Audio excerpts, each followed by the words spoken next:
चरणों में कोटि कोटि नमन। श्री विचार सागर दर्पण की दूसरी तरंग में हमारा चल रहा है कि वो शंकावादी शंका कर रहा है भी।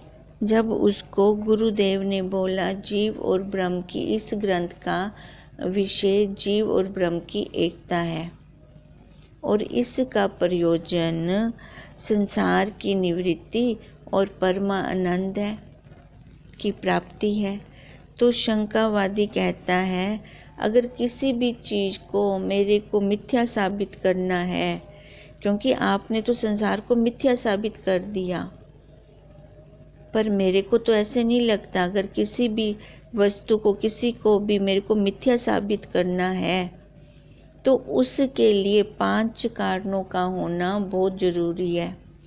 पहला, सत्य वस्तु के ज्ञानजन्य संस्कार।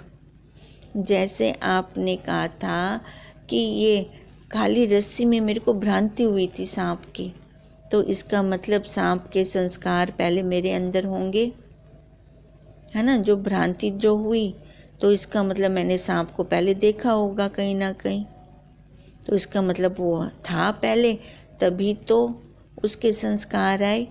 अब उसका कहने का मतलब है संसार था तभी उसके संस्कार आए। अब दूसरा वो कह रहा है कारण कि पर में दोष, अधिष्ठान में सादृश्य दोष। अब मेरे को पहले ये ज्ञान होगा कि रस्सी जो सर्प का अधिष्ठान है उसमें सर्प की भ्रांति इसलिए हुई क्योंकि वो सांप के जैसे ही दिख रही थी मेरे को। मैं इसका मतलब मैं ये भी जानता हूँ कि वो सांप की तरह लंबी है, रस्सी की तरह वो लंबी है। सांप रस्सी की तरह लंबा लंबा है, वहाँ पे खाली सांप की तो मैंने भ्रांति की, किसी और चूहे की या बिल्ली की उसकी भ्रांति तो नहीं की। इसका मतलब उसको पहले मैंने कहीं देखा है तो इसका मतलब वो सच्चा है पहले कहीं पर। फिर आगे वो कहता है कि परमात्मा का दोष भी, अंतःकरण में भय इत्यादि दोष है। अब डरपोक को ही ये भ्रांति हो सकती है, शूरवीर को तो हो नहीं सकती। फिर चौथा कारण वो बता रहा है कि परमाण का दोष अर्थात नेत्र आदि इंद्रियों में धुंधलापन होना। अगर उसकी इंद्री सही नहीं है तभी तो उसको आकाश में दूसरा चंद्रमा दिखता है, होता तो नहीं। अब उसकी इंद्री ठीक नहीं है ना, तो ये भी हो सकता है। तो उसको पड़ी तो रस्सी है, उसमें उसको सांप की भ्रांति हो रही है। अब उसके लिए इंद्री का होना जरूरी है। इंद्रियां कहाँ होंगी? जो ये स्थूल शरीर लेके बैठेगा। अब स्थूल शरीर कहाँ पे होगा? जब ये संसार में आएगा, तो इसका मतलब संसार सच्चा है। अब वो हर तरफ से शंकावादी क्या सिद्ध करने पे बैठा है कि ये संसार सच्चा है, झूठा नहीं है। इसकी निवृत्ति ऐसे नहीं हो सकती खाली आत्मज्ञान से। जो सामने वस्तु सच्ची मेरे को दिख रही है, सांप सच्चा दिख रहा है ना। पहले मैंने प्रकाश ऑन किया तो भी वो सच्चा ही सांप है, तो प्रकाश आने से वो सांप कहीं चला नहीं जाएगा। उसके लिए मेरे को कर्म करना पड़ेगा, कर्म से ही मोक्ष की प्राप्ति होगी। अब वो आगे कह रहा है, 5वीं भ्रांति कौन सी बता रहा है कि अधिष्ठान के विशेष रूप का अज्ञान, अर्थात अधिष्ठान रूप आत्मा का अज्ञान। अब क्या कहना चाह रहा है कि सामान्य का तो ज्ञान है मेरे को, पर उसके विशेष का अज्ञान है, उस वस्तु के विशेष का अज्ञान है, तभी ये भ्रांति हुई है। अब जैसे भी मशीन, कपड़े धोने वाली हमने एक मशीन ली, उसका सामान्य ज्ञान तो है हमें कि ये कपड़े धो देती है, पर जो विशेष ज्ञान है कि कौन सा फंक्शन कैसे लगाना पड़ेगा, कब इसको यूज़ करना है, कब इसको बंद करना है, या मेरे को सुखाने हैं कपड़े तो उसके लिए मैं कैसे बटन को दबाऊं, कौन से बटन को दबाऊं। देखो सामान्य ज्ञान तो है मेरे को कि ये मशीन है, इसको ये कपड़े धो देती है, पर जब तक विशेष ज्ञान नहीं होता तब तक काम नहीं बनता। अब ऐसे ही वो उदाहरण ले रहा है कि जैसे एक बच्चा भी जानता है कि मेरे अंदर आत्मा है तो मैं जिंदा हूँ, जब वह चली जाती है तो मैं मर जाता हूँ, पर आत्मा के विशेष अंश का तो उसको भी अज्ञान है। सामान्य रूप से तो उसने जान लिया, पर उसके लक्षण ही नहीं उसको पता। अब जैसे रस्सी के सामान्य अंश का तो ज्ञान है, पर उसके विशेष अंश का मतलब कि वह रस्सी कैसी है भी उसको भी ऐसे जैसे हम गूंथते हैं, वो चोटी बनाते हैं भी उस तरह वो गुथी हुई है। उस विशेष अंश का अज्ञान होने के कारण ही तो उसको भ्रांति हो रही है। मतलब अपने ब्रह्म का अज्ञान होने के कारण। अब पहले तो वो ब्रह्म जी हो ना, पहले जैसे उन्होंने बोला कि आत्मा में ही ये संसार की भ्रांति हो रही है। अब वो कह रहा है पहले वो आत्मा का विशेष ज्ञान तो पता हो।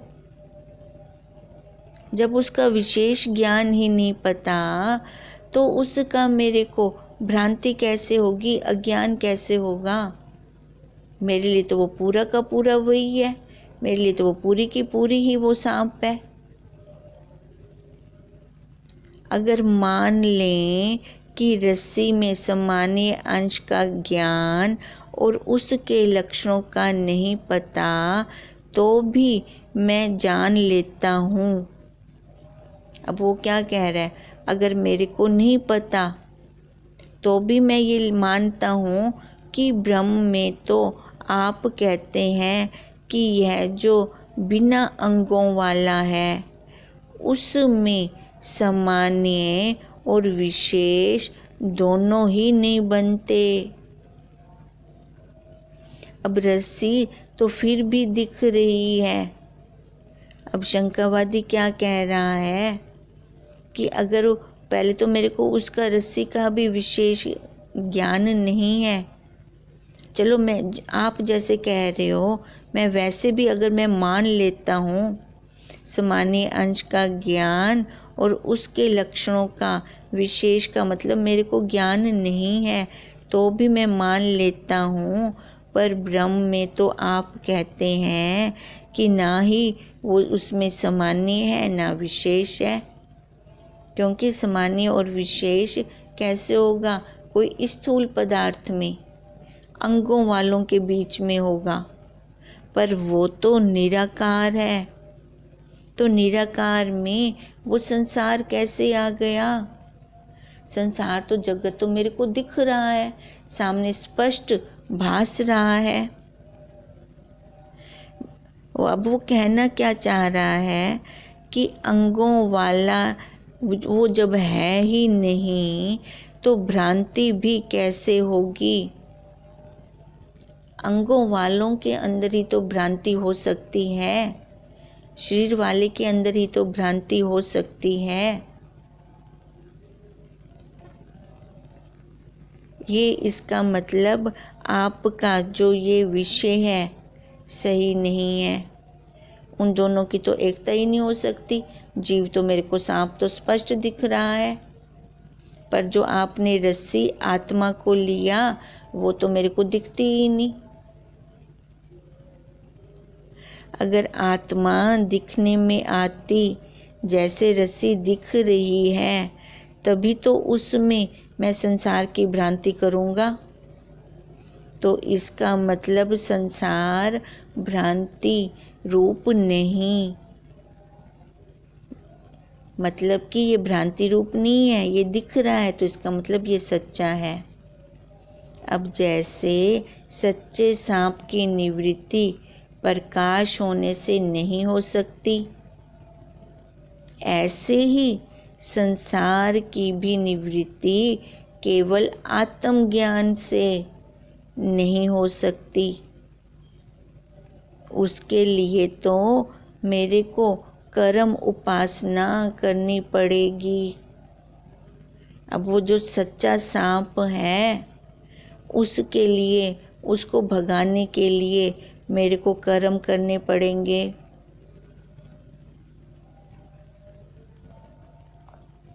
गुरुदेव, आपकी ये बात बिल्कुल सही है कि सामान्य का ज्ञान और विशेष का अज्ञान होने के कारण ही हमें भ्रांति होती है। ये तो बिल्कुल ठीक कह रहे हो आप। पर गुरुदेव, आप जो कहते हैं कि जगत की निवृत्ति ज्ञान से होगी, चलो अगर ये मैं मान भी लेता हूँ, पर आप ये बताएं कि जो सामने सच्चा सांप पड़ा है तो उसकी निवृत्ति क्या प्रकाश से आप कर लोगे? प्रकाश करने से वो भाग जाएगा। अब उसको देखो शंका कैसी कैसी हो रही है, भी प्रकाश करने से वो सांप चला जाएगा। महाराज, आप हमें श्रवण करवाएंगे और जगत जो सांप की तरह सच्चा है उसकी क्या निवृत्ति हो जाएगी? ऐसा तो नहीं है। जन्म मरण की निवृत्ति हो जाए फिर उससे खाली श्रवण मात्र से ही जन्म मरण की निवृत्ति हो जाए, ऐसा नहीं। ये तो सच्चा जगत है, उसके लिए कर्म करना पड़ेगा। अब जो वो उसकी तुलना कैसे कर रहा है? सांप के साथ। जैसे सांप को भगाने के लिए कर्म करना पड़ता है, मतलब सपेरा बुलाना पड़ेगा या कोई ना कोई व्यक्ति को बुलाना पड़ेगा या डंडे से भगाना पड़ेगा उस सांप को। तो देखो, सांप को भगाने के लिए तो मैंने कोई ना कोई कर्म किया, वो कर्म तो हमें करना पड़ेगा। कर्म किए बिना गुरुदेव इस सच्चे संसार की निवृत्ति नहीं हो सकती, क्योंकि संसार ये सच्चा है। तभी तो इसके दुख सुख हमें लगते हैं, तभी तो सारे दुखी हैं और इस दुख से छूटना भी चाह रहे हैं। फिर इसलिए गुरुदेव इस ग्रंथ का प्रयोजन भी मेरे को तो ठीक नहीं लगता कि संसार की निवृत्ति और परम आनंद की प्राप्ति। अब संसार की निवृत्ति खाली प्रकाश करने से, है ना, जैसे प्रकाश किया तो सांप की भ्रांति गई, ऐसे ही संसार की निवृत्ति खाली श्रवण मात्र से अगर चली जाए तभी तो परम आनंद आ जाए। पर वो तो ऐसे जाएगा नहीं। जैसे सांप को भगाने के लिए मेरे को कर्म करना पड़ेगा तभी सांप की निवृत्ति होगी, ऐसे ही इस संसार की निवृत्ति के लिए भी मेरे को कर्म उपासना करनी पड़ेगी। और जो आपने विषय बोला है जीव और ब्रह्म की एकता, ये भी मेरे को ठीक नहीं लगती, क्योंकि ये जीव तो दिख रहा है सामने और वो ब्रह्म जो बिना अंगों वाला है, जो दिखता ही नहीं है, तो दोनों की एकता कैसे हो सकती है? सादृश्य में ही एकता हो सकती है ना, अंगों वाले की अंगों वालों में ही एकता हो सकती है ना। तो अब ये कैसे एकता करूं मैं? तो मेरे को इस ग्रंथ का विषय भी ठीक नहीं लगता, क्योंकि ये जगत सच्चा है। और आपने कहा था कि शरीर कर्मों से बने हैं। अब शरीर का कौन सा कर्म था? पाप और पुण्य का मिश्रण। और अगर हम कर्मों को ही खत्म कर देंगे तो हमें आगे फिर शरीर नहीं मिलेगा। अब ये गुरुदेव की बात ही उनको बता रहा है कि ये शरीर भी आपने कहा था गुरुदेव कि कर्मों का बना हुआ है, तो इसको भी खत्म कर देंगे हम। अगर हम इसको खत्म, पाप और पुण्य को खत्म कर देंगे तो हम बंधनों से छूट जाएंगे। अब शंकावादी कहता है कि 3 प्रकार के कर्म होते हैं। एक क्रियमाण कर्म, एक संचित कर्म और एक प्रारब्ध कर्म। देखो, जो क्रियमाण कर्म है, जो हम कर्म कर रहे हैं, नए हम बना रहे हैं, जो हम नए कर्म करते हैं, उनको हम क्रियमाण कर्म कहते हैं। देखो, इसके अंदर ये कर्मों को थोड़ा सा ले रहे हैं, ज़्यादा नहीं खोल रहे, नहीं तो वो हम दूसरी साइड पे चले जाएंगे फिर। देखो, जो हम नए कर्म करते हैं इस शरीर में आकर, उसको हम क्रियमाण कर्म कहते हैं। जो पाप और पुण्य हैं उनको हम फिर नहीं, क्योंकि ये शरीर कैसे बना हुआ है? पाप और पुण्य का, है ना। तो अब वो शंकावादी क्या कह रहा है कि पाप और पुण्य, क्योंकि वो मेरे हाथ में है ना करने को, मैं नहीं करूँगा वो। मतलब कि क्रियमाण कर्म अब मैं नहीं आगे बनाऊँगा, ये तो अब मेरे हाथ में है। अगर पाप कर्म हम करते हैं या हो जाते हैं, अब हम देखें ना, वो तो अब कह रहा है कि मैं आगे नहीं बनाऊंगा, पर हमारे से हमें पता चलता है कि अज्ञान काल में भी, है ना, कुछ ना कुछ तो पाप कर्म हो गए। अब शंकावादी कहता है कि अब ना मैं पुण्य कर्म करूँगा, ना ही पाप कर्म करूँगा, तो आगे फिर मैं कोई भी जन्म नहीं लूँगा, शरीर नहीं लूँगा। वो क्रियमाण कर्म को काटने का तरीका बता रहा है। भी अब मैं कैसे काटूँ इनको? फिर कहते अगर ये तो अब मैं नहीं करूँगा ना, पाप कर्म भी और पुण्य कर्म भी। अगर पहले जो मेरे से हो गए हैं, भूल से कुछ पाप कर्म हो गए हैं, ये तो ज्ञान होने के बाद मैं रुका ना। अब जो पहले अज्ञान काल में भी जो पाप कर्म हो भी जाते हैं, तो उनका फिर मैं प्रायश्चित कर लूँगा। जो पीछे हो गए मेरे से, मैं उनका प्रायश्चित कर लूँगा। और प्रायश्चित करके, क्योंकि अभी बने हैं ना वो मेरे, उनको मैं अभी यहीं पर ही ख़त्म कर दूँगा। उन क्रियमाण पाप कर्मों को, उनका मैं प्रायश्चित करके उनको यहीं ख़त्म कर दूँगा। फिर उनके देखो, फिर आगे कहते हैं कि अगर वो प्रायश्चित मेरे को कर्म करनी है तो उसके लिए कौन से कर्म करूँगा? तो फिर शंकावादी कहता है, तो जो शास्त्रों के अंदर खास प्रायश्चित बताई हैं वही कर लूँगा। अब खास जो प्रायश्चित बताए हैं वो कर लूँगा, तो पाप कर्म मेरे ख़त्म हो जाएंगे। पुण्य कर्म तो आगे मैं करूँगा ही नहीं। तभी तो आगे कोई भी मेरे को शरीर नहीं मिलेगा, क्योंकि शरीर तब मिलता है जब पाप कर्म और पुण्य कर्म का मिश्रण हो। अब वो जो खास खास कह रहा था भी मैं खास खास कर लूँगा जो शास्त्रों में बताई गई हैं, तो उससे मेरा ये प्रायश्चित हो जाएगा।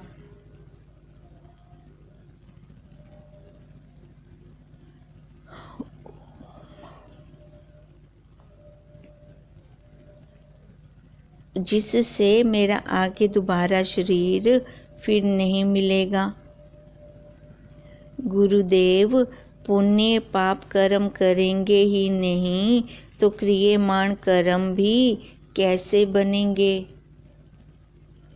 ये अब क्रियमाण कर्म को खत्म कर रहा है ये अब शंकावादी। देखो अपनी बुद्धि से चल रहा है, जो उस नियामक ने नियम बनाया है उसको नहीं ले रहा। ये शंकावादी अपना ही हिसाब किताब लगाने बैठ गया है। भी हमारे 3 कर्म होते हैं, एक क्रियमाण होता है, एक संचित कर्म होते हैं, एक प्रारब्ध कर्म होते हैं। अब जो ये क्रियमाण कर्म है ना, पुण्य कर्म तो मैं करूँगा नहीं, अब ना पुण्य करूँगा ना पाप करूँगा। अब पीछे के जो पाप कर्म है उनके प्रायश्चित के लिए मैं खास जो शास्त्रों में बताया हुआ है वही करके उन पाप कर्मों को मैं ख़त्म कर दूँगा। अब वो कहता है गुरुदेव, जो पहले जन्मों के पाप कर्म हैं, अब पहले जन्मों के मतलब कि संचित कर्म बचे पड़े हैं, देखो जो पहले के संचित कर्म है ना, उसका तो पता ही नहीं है ना हमें कि हमने वो कब किए हैं। तो उनको ख़त्म करने के लिए भी अब वो क्या कह रहा है, वो मेरे को नहीं पता, पर उनका भी मैं प्रायश्चित कर दूंगा। भी प्रायश्चित कैसे करूँगा? राम नाम जप लूँगा, गुरु मंत्र का जाप कर लूँगा। अब उनका जाप करके, क्योंकि मेरे को नहीं पता वो मैंने कब किए कैसे किए, पर संचित कर्म तो पड़े हैं ना मेरे अभी बचे हुए, तो उसमें भी तो दोनों का मिश्रण होगा, पाप और पुण्य का, तो वो भी मैं ख़त्म कर दूंगा राम नाम जाप करके, गुरु मंत्र का जाप करके, गंगा स्नान करके मैं उन कर्मों का प्रायश्चित कर दूंगा गुरुदेव। ऐसे मेरे संचित पाप कर्म भी खत्म हो जाएंगे और जो पहले जन्मों के पुण्य कर्म हैं उनके फल की इच्छा ही नहीं रखूँगा मैं, अब उनकी फल की इच्छा ही नहीं करूँगा, तो वे अपने आप ही खत्म हो जाएंगे। फल की इच्छा लूँगा तभी तो आगे मेरे को भोगना पड़ेगा, तो वे हमारे निष्काम कर्म बन जाएंगे, क्योंकि उसने सुन रखा है गुरुदेव से। गुरुदेव आप भी कहते हो कि निष्काम कर्म करने से अंतःकरण शुद्ध होता है और सकाम कर्म करने से अपना अपना फल प्राप्त होता है। देखो ये शंकावादी ने सुन रखा है गुरुदेव से, तभी वो कह रहा है। वैसे ही यदि हम भी पहले के किए हुए कर्मों के फल की इच्छा नहीं रखेंगे तो वो निष्काम हो जाएंगे। अब ये शंकावादी अपनी बुद्धि से सोच के कह रहा है। तो पहले के किए पुण्य कर्म के फल खत्म हो जाएंगे। पाप तो मैं करूँगा नहीं, पाप कर्म मैं करूँगा नहीं, और जो पुण्य है उनकी फल की मैं इच्छा लूँगा नहीं, पाप कर्म का तो मैं प्रायश्चित कर दूँगा, वो राम नाम जप के, गुरु मंत्र का जाप करके। बाकी बचे अब प्रारब्ध कर्म। अब प्रारब्ध कर्म बाकी तो हम भोग लेंगे, क्योंकि ये भोग कर ही छूटते हैं।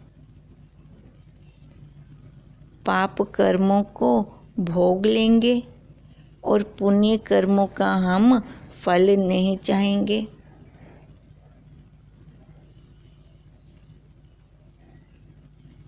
उसमें वो कह रहा था क्रियमाण कर्म में भी आगे पुण्य कर्म हम करेंगे नहीं और पाप कर्मों का प्रायश्चित कर लेंगे। और संचित कर्मों में भी वो यही कह रहा है कि पाप कर्मों का मैं प्रायश्चित कर लूँगा। अब बाकी प्रारब्ध कर्म में तो कहते ये छूट भोग कर ही छूटती है। पाप कर्मों को मैं भोग लूँगा और पुण्य कर्मों का मैं फल नहीं चाहूँगा। बाकी रह गए गुरुदेव परिवार के नित्य नैमित्तिक कर्म, जो हमारे परिवारों के रीति रिवाज चले आ रहे हैं उनको नहीं करते हैं तो पाप लगता है, और कर लेते हैं तो उनका कोई फल नहीं होता हमारे सामने। अब ना करने से पाप लगता है तो मैं तो उनको करता कर लूँगा, तो वो पाप मेरे को नहीं लगेगा। ऐसे ही हमारे नित्य नैमित्तिक कर्म भी खत्म हो जाएंगे। इस प्रकार तीनों कर्मों का फल खत्म हो जाने पर ये शरीर फिर आगे हमें नहीं मिलेगा। इस प्रकार क्या होगा, मेरा अब फिर जन्म मरण खत्म हो जाएगा और हमें मोक्ष हो जाएगा। अब देखो शंकरवादी ने क्या सिद्ध किया कि हमें ज्ञान की आवश्यकता नहीं है, और आपने आत्मज्ञान द्वारा इस जन्म मरण रूपी बंधन की निवृत्ति, जो इस ग्रंथ का प्रयोजन फल बताया है, सो गलत है। क्योंकि मोक्ष ज्ञान का फल नहीं, कर्म से ही मिलेगा। मैं कर्म करूँगा तभी तो वो मोक्ष मिलेगा। अब कर्म करूँगा तभी तो सच्चे सांप को भगाऊँगा। देखो वो शंकरवादी अपने हिसाब से ले रहे हैं, अपनी बुद्धि से चल रहा है। अब वो ये कैसे कह रहा है कि कर्मों को, पाप कर्म का मैं प्रायश्चित कर लूँगा और पुण्य कर्म मैं उसका फल ही नहीं लूँगा। पर जब उसने जिस काल में ये पुण्य कर्म किए होंगे तब उसकी बुद्धि में होगा कि उसने उस काल में ये अकर्तापन से पुण्य कर्म किए होंगे, जो उसका फल वो अब कह रहे हैं ना। ये तो अब वो ज्ञान से ख़त्म करना चाह रहे हैं ना उसको, भी मैं फल की इच्छा ही नहीं रखता, तभी मेरे को आगे शरीर नहीं मिलेगा। क्योंकि वो इतना तो जानता है ना कि पाप और पुण्य का मिश्रण है ये शरीर। पर जिस काल में उसने कर्म किए, देखो संचित कर्म भी पहले हुए हैं, और जो वो ये प्रारब्ध कर्म है वो भी पहले हो चुके हैं। हमारे संचित कर्मों में से तो हमारी प्रारब्ध बनी। अब एक शरीर हमारा संचित कर्मों के लिए काफ़ी नहीं होता। अब देखो, अब वो जो कह रहा है प्रारब्ध के पाप कर्म तो मैं भोग लूँगा, पर पुण्य को मैं उनका फल ही नहीं चाहूँगा। अरे भाई, जब तूने ये कर्म किए थे तब तेरे मन में ये भाव था कि उस टाइम तूने कर्तापन से किए थे ये वाले कर्म? अगर हम कर्तापन से हमने ये वो कर्म किए थे तो ऐसी कोई किताब नहीं बनी कि हम काट फाट कर सकें, और हम अपनी मर्जी से इन कर्मों का हम कहें कि ऐसे हम इनका भुगतान करना चाहते हैं तो ऐसे हम भुगतान कर लें। वो तो पहले बताया कि वो नियामक जैसे उसने पहले रचा था वैसे ही अब उसका वैसे का वैसे चलता आ रहा है। उसमें उसने अपने नियमों में कोई हेर फेर नहीं की। पर ये साधक, ये शंकावादी तो उसके नियमों में भी हेर फेर करने बैठ गया है कि वो जो कर्मों से तो हम आगे चल रही हैं। ये संसार कैसे चल रहा है? कर्मों से।